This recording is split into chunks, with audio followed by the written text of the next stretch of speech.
आज का हमारा टॉपिक है सीमांत उपयोगिता ह्रास नियम की मान्यताएं। Assumptions of law of diminishing marginal utility. जैसे इकोनॉमिक्स के दूसरे लॉज होते हैं, नियम होते हैं अर्थशास्त्र के, उन्हीं की तरह जो ये सीमांत उपयोगिता ह्रास नियम भी कुछ मान्यताओं के ऊपर आधारित है। और जो ये मान्यताएं होती है, अगर ये पूरी होती है तो ही ये नियम लागू होता है। अब ये क्या क्या मान्यताएं हैं, ये मैं अभी आपको डिस्कस करूंगी आगे। जो प्रोफेसर मार्शल थे या जो दूसरे अर्थशास्त्री थे, उन्होंने हमेशा इस तथ्य का उल्लेख किया है सीमांत उपयोगिता ह्रास नियम को समझाते हुए कि अन्य बातों के समान रहने पर ही सीमांत उपयोगिता ह्रास नियम की प्रवृत्ति लागू होती है। अब ये अन्य बातें कौन सी है? अन्य बातों का मतलब है कि कुछ मान्यताएं हैं इस नियम की, अगर वो मान्यताएं पूरी होती है तो ही यह नियम लागू होता है, अदरवाइज यह नियम लागू नहीं होता है।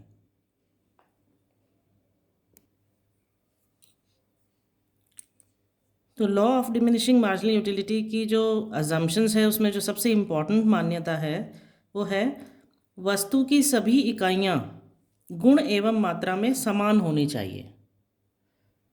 All the unit should be homogeneous in quality and quantity. अगर ये मान्यता फुलफिल होती है तभी सीमांत उपयोगिता ह्रास नियम लागू होता है, अदरवाइज नहीं होता है।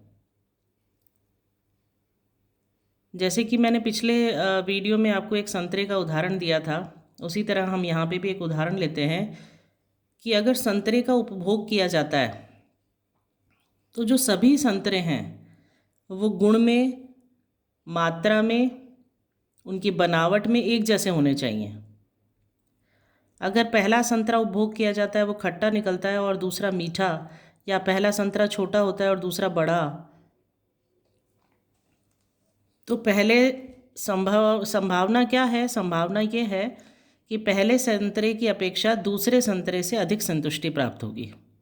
इसी प्रकार अगर हम रोटी का उदाहरण लेते हैं, रोटियों का उपभोग करने पर अगर पहली बाजरे की रोटी है व दूसरी गेहूं की है, या हम कहें कि पहले गेहूं की रोटी हल्की है और दूसरी भारी, या पहली रोटी हम कहते हैं तवे की बनी है या दूसरी तंदूर की, तो इन अवस्थाओं में जो दूसरी रोटी से पहली रोटी की तुलना में अधिक संतुष्टि प्राप्त होगी। तो ये नियम तभी लागू होगा जब वस्तु की सभी इकाइयाँ उनके गुण एवं मात्रा में समान होता है, समानता होती है, उनमें कोई परिवर्तन नहीं होता है, अदरवाइज ये नियम लागू नहीं होता है। दूसरी मान्यता है वस्तु की इकाइयाँ उपयुक्त मात्रा में होनी चाहिए। suitable quality of consumption should be there। इसका मतलब है कि जो उपभोग की जा रही है वस्तुएं, जिनका कंजम्पशन किया जा रहा है, जिन प्रोडक्ट्स का, उनकी जो यूनिट्स है, इकाइयाँ, न तो बहुत छोटी होनी चाहिए और न ही बहुत बड़ी होनी चाहिए।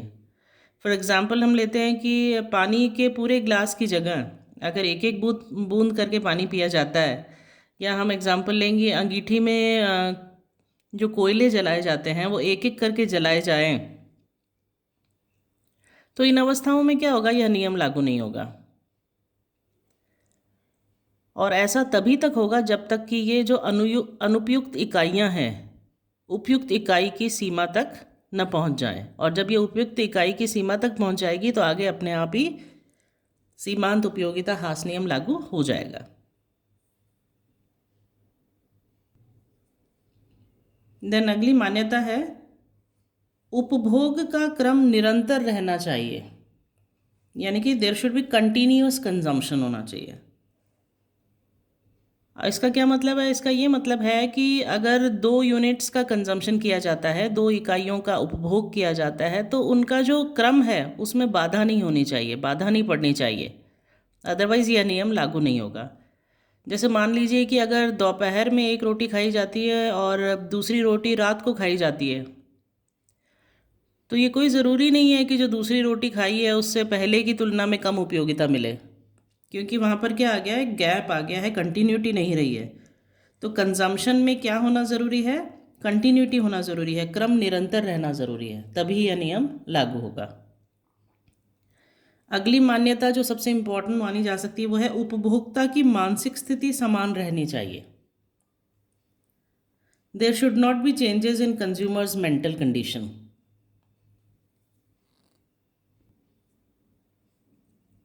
जो यूटिलिटी होती है, उपयोगिता होती है, वो जो कंज्यूमर की मानसिक स्थिति है उसके ऊपर निर्भर करती है। इसलिए यह नियम तभी लागू हो सकता है जब उपभोक्ता की मानसिक स्थिति में कोई चेंजेस ना हो और वो एक नॉर्मल आदमी की तरह या ह्यूमन बीइंग की तरह बिहेव करे।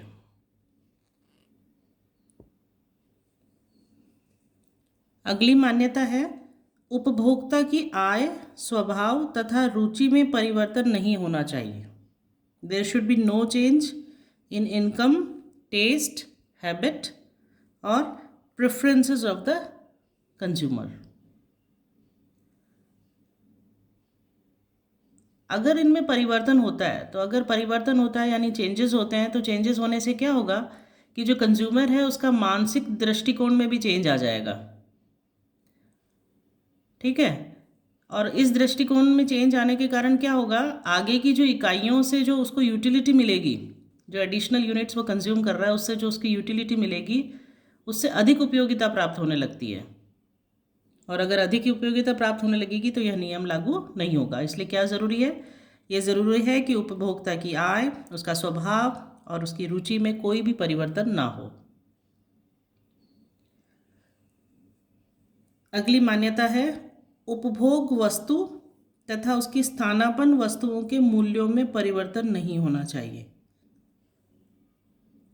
No change in price of the commodity and its substitutes. स्थानापन्न वस्तुएं मतलब वो वस्तुएं जो ओरिजिनल वस्तु की जगह पे काम में ली जा सकती है।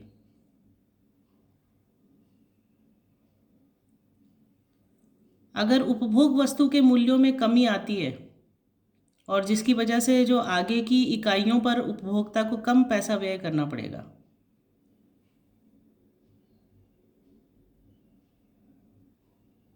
ठीक है, अतः इससे क्या होगा, अधिक उपयोगिता प्राप्त होगी।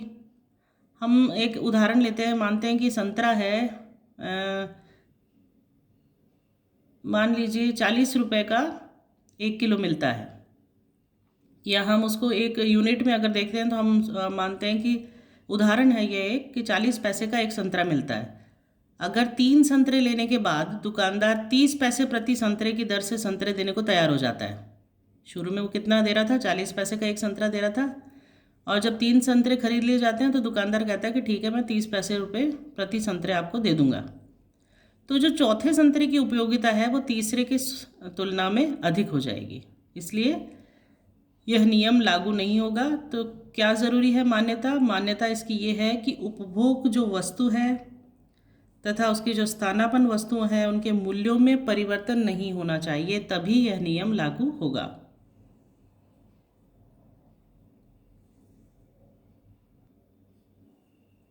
अगला पॉइंट है उपभोक्ता की भौगोलिक स्थिति एक समान होनी चाहिए। जो ज्योग्राफिकल कंडीशंस है, the geographical conditions of the consumer should remain the same. उपभोक्ता का जो स्थान है उसमें परिवर्तन नहीं होना चाहिए, अदरवाइज क्या होगा, सीमांत उपयोगिता में परिवर्तन हो जाएगा, मार्जिनल यूटिलिटी बदल जाएगी, चेंज हो जाएगी। एग्जाम्पल से देखते हैं कि यदि प्रेजेंट में एक कंज्यूमर है वो गर्म प्रदेश में रहता है, अगर गर्म जगह पर रह रहा है तो उसके लिए रज़ाई और कंबल की यूटिलिटी ज़ीरो हो जाएगी या नेगेटिव हो सकती है। लेकिन यदि वह ठंडे प्रदेश में पहुंच जाता है तो उसके लिए कंबल और रज़ाई की यूटिलिटी बढ़ जाएगी। और जो ये नियम है वो शुरुआत में लागू नहीं होगा। इसलिए ये ज़रूरी है कि जो कंज्यूमर है, उपभोक्ता है, उसकी भौगोलिक स्थिति एक समान हो। अगली इम्पॉर्टेंट मान्यता है आवश्यकता अनेक वस्तुओं की सामूहिक न होकर एक ही आवश्यकता हो। Want should not be a combination of many wants, but it should be a single want. यह नियम उस समय लागू नहीं होता या क्रियाशील नहीं होता है जब कोई आवश्यकता जो नीड है, रिक्वायरमेंट है, वो अकेली आवश्यकता ना होकर और अनेक आवश्यकताओं का समूह हो। जैसे कि हम कहें कि आप अपना शान शौकत का दिखावा करना, शक्ति का दिखावा करना, तो ये कोई एक आवश्यकता नहीं है, ये अनेक आवश्यकताओं के एक समूह को प्रकट करता है। तो यहाँ पर यह नियम लागू नहीं होता। इसी प्रकार अगर जो सब्स्टिट्यूट गुड्स होते हैं, यानी स्थानापन्न वस्तुएं जो एक की जगह दूसरी काम में ली जा सकती है, तो अगर स्थानापन्न वस्तुओं का मूल्य बढ़ जाता है तो उपयोग वस्तु का मूल्य अपेक्षाकृत सस्ता हो जाता है, जिस वजह से उपयोगिता बढ़ जाएगी। जैसे अगर चाय की कीमत बढ़ गई तो चाय की स्थानापन्न वस्तु कॉफ़ी है, ठीक है। चाय की कीमत ना मान के हम अगर इस उदाहरण को इस तरह समझें कि समझ लीजिए चाय का सब्स्टिट्यूट क्या है, कॉफ़ी है, और अगर कॉफ़ी का मूल्य बढ़ जाता है तो चाय की कीमत में कोई चेंज नहीं हुआ है, लेकिन क्योंकि कॉफ़ी का मूल्य बढ़ गया तो हमें चाय सस्ती लगने लग जाती है और उस समय चाय की जो उपयोगिता है वो बढ़ जाती है।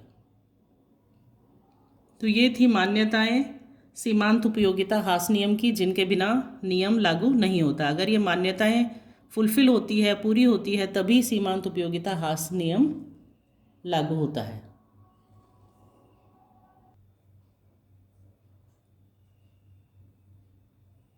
अब हम देखते हैं सीमांत उपयोगिता हास नियम की आलोचनाएं। Criticism of law of diminishing marginal utility. जिन बातों के आधार पर इस नियम की आलोचना की जाती है उन्हें हम कहते हैं हास नियम की आलोचनाएं। कुछ इम्पॉर्टेंट आलोचनाओं के बारे में मैं डिस्कस करूंगी इसमें। सबसे इम्पॉर्टेंट है, देखिए, उपयोगिता अमापनीय होती है। इसका मतलब है यूटिलिटी जो है वो इज़ नॉट मेजरेबल। देखिए, ये बिल्कुल सही है कि जो उपयोगिता है वह अमापनीय होती है, क्योंकि जो यूटिलिटी है वो किसके ऊपर डिपेंड करती है, वो कंज्यूमर की मन की स्थिति के ऊपर डिपेंड करती है। लेकिन जब इस नियम का प्रतिपादन किया गया तो अर्थशास्त्री क्या कहते हैं, वो कहते हैं कि इस नियम में प्रत्येक जो उपभोग इकाई है उसकी उपयोगिता को मापा जा सकता है, मेजर किया जा सकता है, जो कि हकीकत में सही नहीं है। यूटिलिटी को मेजर करना बहुत ही मुश्किल होता है। सेकंड पॉइंट है, मुद्रा का मूल्य स्थिर नहीं रहता है। The value of money is not constant. इस नियम में क्या किया गया है, मुद्रा की जो प्रत्येक इकाई है उसका मूल्य स्थिर मानकर ही, स्थिर यानी कि कांस्टेंट मानकर ही, जो उपभोग करने वाली वस्तु है उसकी सीमांत उपयोगिता को मेजर किया गया है, उसका माप को प्रकट किया गया है। जबकि मुद्रा के मूल्य के बारे में जो ये मान्यता है वह क्या है, ठीक नहीं है, क्योंकि जैसे जैसे मुद्रा की मात्रा कम होती जाती है उसकी जो सीमांत उपयोगिता है वह बढ़ती जाती है, और जब मुद्रा की डिमांड बढ़ती है, मांग बढ़ती है, तो जो उसका एक्सचेंज वैल्यू है वो भी बढ़ता जाता है।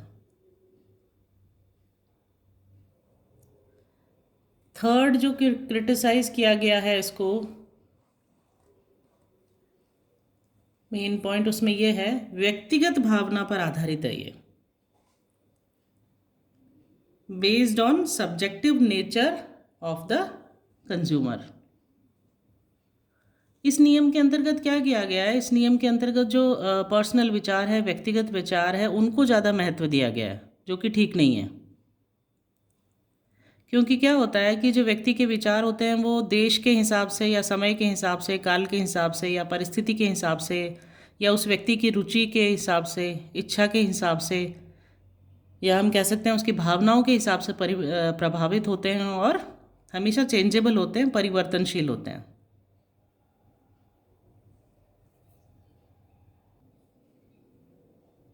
आलोचनाओं में जो अगला पॉइंट है वो है समष्टि विश्लेषण अधिक महत्वपूर्ण। Macro analysis is more important. देखिए, जो आज का जो मॉडर्न वर्ल्ड है और जो मॉडर्न इकोनॉमिस्ट है वो क्या करते हैं, मैक्रो एनालिसिस को ज़्यादा इम्पोर्टेंस देते हैं, समष्टि विश्लेषण को ज़्यादा अधिक महत्व देते हैं। और इसमें जो व्यक्ति की मार्जिनल यूटिलिटी होती है, इंडिविजुअल व्यक्ति की जो मार्जिनल यूटिलिटी होती है, उसके विश्लेषण की कोई उनके हिसाब से कोई स्थान नहीं है। लेकिन जबकि हम इस सिद्धांत को जब हम पढ़ते हैं तो इसके अंतर्गत क्या होता है, इसमें हम सिर्फ व्यक्तिगत उपयोगिता का ही अध्ययन करते हैं, इंडिविजुअल पर्सन की जो उसको क्या यूटिलिटी मिलती है उसका अध्ययन करते हैं। तो उनके हिसाब से यह सिद्धांत क्या है, एक इसमें माइक्रो एनालिसिस की जाती है, जबकि हकीकत में मैक्रो एनालिसिस यानी कि समष्टि विश्लेषण ज़्यादा इम्पॉर्टेंट है। सीमांत उपयोगिता हास नियम में जो अगला क्रिटिसिज्म है, आलोचना है, वो किस बात को लेकर की गई है, उसमें इम्पॉर्टेंट बात ये है कि मिश्रित प्रभावों की उपेक्षा है। ये जो नियम है ये क्या करता है, ये इग्नोर करता है मिक्स्ड इफेक्ट्स को।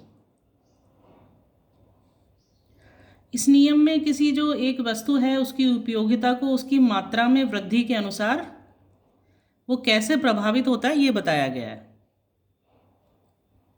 और जो मिश्रित प्रभाव है, मिक्स्ड इफेक्ट्स है, उनको इग्नोर किया गया है।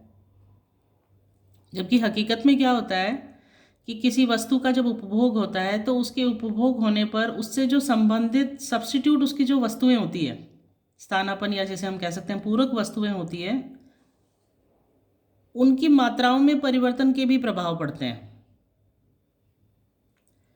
फॉर एग्ज़ाम्पल हम सीमेंट का एग्जाम्पल लेते हैं या बालू का एग्जाम्पल लेते हैं। सीमेंट और बालू के एक निश्चित मिश्रण से क्या बनाया जाता है, गारा बनाया जाता है और प्रयोग में लाया जाता है। तो अगर सीमेंट उपलब्ध नहीं है, उदाहरण है ये, मान लीजिए कि सीमेंट ही उपलब्ध नहीं है, तो जब सीमेंट उपलब्ध नहीं होगी तो बालू की किसी भी मात्रा की उपयोगिता क्या हो जाएगी, नगण्य हो जाएगी। या सीमेंट के स्थान के अन्य स्थानापन्नों की जो होते हैं, जो अन्य सब्स्टिट्यूट होते हैं, उसकी सप्लाई या उनके मूल्यों द्वारा प्रभावित होगी। सीमेंट की जगह अगर कुछ और उसका सब्स्टिट्यूट है तो उसकी जो सप्लाई है या उनकी जो वैल्यूज़ है वो उसकी वजह से प्रभावित होगी। तो इस तरह हम कह सकते हैं कि मिश्रित प्रभावों की उपेक्षा की जाती है। यहाँ पर इग्नोर किया जा रहा है किस चीज़ को, मिक्स्ड इफेक्ट्स को। तो इस प्रकार हमने अजम्पशंस को स्टडी किया, law of diminishing marginal utility की अजम्पशंस, मान्यताएं, और उसके क्रिटिसिज्म, आलोचनाओं की के बारे में स्टडी किया। देखिए, जो एग्ज़ाम में अगर आपका क्वेश्चन इस प्रकार आता है, critically explain the law of diminishing marginal utility, सीमांत उपयोगिता हास नियम की आलोचनात्मक व्याख्या कीजिए, तो आप कैसे एक्सप्लेन करेंगे? सबसे पहले तो आप बताएंगे सीमांत उपयोगिता हास नियम क्या है। इससे पिछले वाले वीडियो में मैंने आपको बहुत अच्छी तरह डिटेल में एक्सप्लेन किया है। पूरा लॉ को आप अच्छी तरह एक्सप्लेन करेंगे, उसके नियम क्या क्या है उसको टेबल बना के एक्सप्लेन करेंगे, ग्राफ बनाएंगे उसका, अजम्पशंस को आप एक्सप्लेन करेंगे, और लास्ट में आप उसका क्रिटिसिज्म देंगे। ठीक है, ये सारी चीज़ें आपको मेंशन करनी है। अगर क्रिटिसिज्म बोला है तो सिर्फ क्रिटिसाइज ही नहीं करना है आपको आंसर में, पहले आपको पूरा नियम एक्सप्लेन करना है, समझाना है, टेबल के द्वारा, ग्राफ के द्वारा, नियम की लागू होने की शर्तें बतानी है, उसके अजम्पशंस पूरे एक्सप्लेन करने हैं आपको, और अजम्पशंस बताने के बाद आपको एक्सप्लेन करना है उसका क्रिटिसिज्म। इस तरह से आपका आंसर कंप्लीट होगा। अगर सिर्फ आप क्रिटिसिज्म शो करेंगे, क्रिटिसिज्म ही एक्सप्लेन करेंगे, तो वो इनकम्प्लीट माना जाएगा।